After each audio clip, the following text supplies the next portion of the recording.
ನಿಮ್ಮ ಆ ಅಂತಃಕರಣದಲ್ಲಿ ಮತ್ತೆ ನಿಮ್ಮಲ್ಲಿರ್ತಕ್ಕಂಥ ಮಾತೃಸ್ಥಾನವನ್ನ ಉದ್ದೀಪನಗೊಳಿಸಿ ಲೋಕಕ್ಕೆ ಮಂಗಳವನ್ನು ಉಂಟು ಮಾಡಲಿ ಅಂತ ನಮ್ಮ ಆಶಯವಾಗಿದೆ. ಆದ್ರಿಂದ ನಾವು ಕಠೋರವಾಗಿ ಕೇಳಿರ್ಬೋದು, ಆದ್ರೆ ನಾವು ವಾಸ್ತವ ಸ್ಥಿತಿಗೆಯನ್ನ ಹೇಳ್ತಾ ಇದ್ದೇವೆ. ನೀವೇನಾದ್ರೂ ಕುಟುಂಬ ವ್ಯವಸ್ಥೆಯನ್ನು ಒಂದು ಜನರೇಷನ್ ಮರೆತರೆ ಯಾರು ಕಾಪಾಡೋಕ್ಕಾಗೋದಿಲ್ಲ. ನಮ್ಮನ್ನ ಯಾವ ಗುರುಗಳು ಕಾಪಾಡೋಕ್ಕಾಗೋದಿಲ್ಲ. ನಿಮ್ಮ ಹತ್ರ ಇದೆ ನಮ್ಮ ಕುಟುಂಬದ ಪ್ರಾಣ, ನಮ್ಮ ಸಂಸ್ಕೃತಿಯ ಪ್ರಾಣ ಇರೋದು ನಿಮ್ಮ ಹತ್ರ. ನೀವೇನಾದ್ರು ಮರೆತರೆ ಯಾರು ಏನು ಮಾಡೋಕ್ಕಾಗೋದಿಲ್ಲ. ಆದ್ದರಿಂದ ನಿಮಗಿರ್ತಕ್ಕಂಥ ಮಹತ್ತರ ಜವಾಬ್ದಾರಿ ಅರಿತುಕೊಳ್ಳಿ. ಮಕ್ಕಳು ನಮ್ಮ ಮಾತು ಕೇಳ್ತಾ ಇಲ್ಲ, ನೋ, ಇದು ಎಕ್ಸ್ಕ್ಯೂಸ್ ಇಲ್ಲವೇ ಇಲ್ಲ. ಇದು ಅಲ್ಲವೇ ಅಲ್ಲ. ತಿಳ್ಕೊಳ್ಳಿ, ನಿಮ್ಮ ದೌರ್ಬಲ್ಯ, ನಿಮ್ಮ ದೃಷ್ಟಿಕೋನ, ನಿಮ್ಮಲ್ಲಿರ್ತಕ್ಕಂತಹ ಒಳ್ಳೆತನ ಮಿಸ್ಯೂಸ್ ಮಾಡ್ತಕ್ಕಂಥ ರೀತಿ ಆದಾಗ ನೀವು ಸರಿಯಾದ ರೀತಿಗೆ ಮಕ್ಕಳನ್ನ ಕಳಿಸ್ಬೇಕು, ಅವ್ರನ್ನ ಸರಿಯಾದ ರೀತಿಯಲ್ಲಿ ತಿಳ್ಕೊಂಡು ಹೋಗ್ಬೇಕು. ಆದ್ದರಿಂದ ಆ ಒಂದು ಎಕ್ಸ್ಕ್ಯೂಸ್ ಬೇಡ.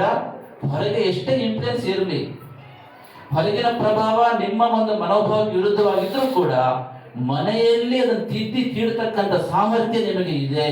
ಅದು ಚೆನ್ನಾಗಿ ಉಪಯೋಗಿಸ್ಕೊಳ್ಳಿ. ಇವತ್ತಿನ ಕಾರ್ಯಕ್ರಮ ನೀವೆಲ್ಲರೂ ಕೂಡ ಆ ಒಂದು ದೃಷ್ಟಿಕೋನದಿಂದ ಮಾತೃಭಾವ ಜಾಗೃತ ಆಗಬೇಕು. 8 ಸುಖ ಸಂಸಾರಕ್ಕೆ 8 ಸೂತ್ರಗಳು ಅಂತ ಅರ್ಥ ಆಯ್ತಾ? ಟೋಟಲ್ ಫ್ಯಾಮಿಲಿ,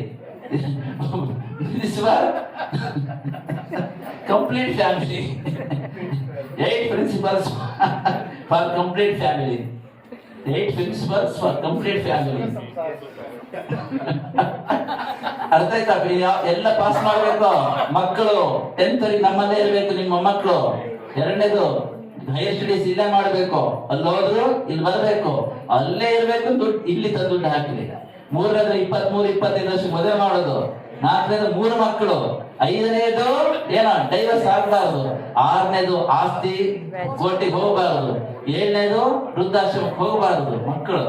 ನಾವು ಮಕ್ಕಳಿರುವಾಗ 8ನೇದು ನಮ್ಮ ಮೂಲ ಸ್ಥಾನದೊಟ್ಟಿಗೆ ಮತ್ತೆ ಮರುಜೋಡಣೆ ಆಗಬೇಕು. You have to relink to our mother root.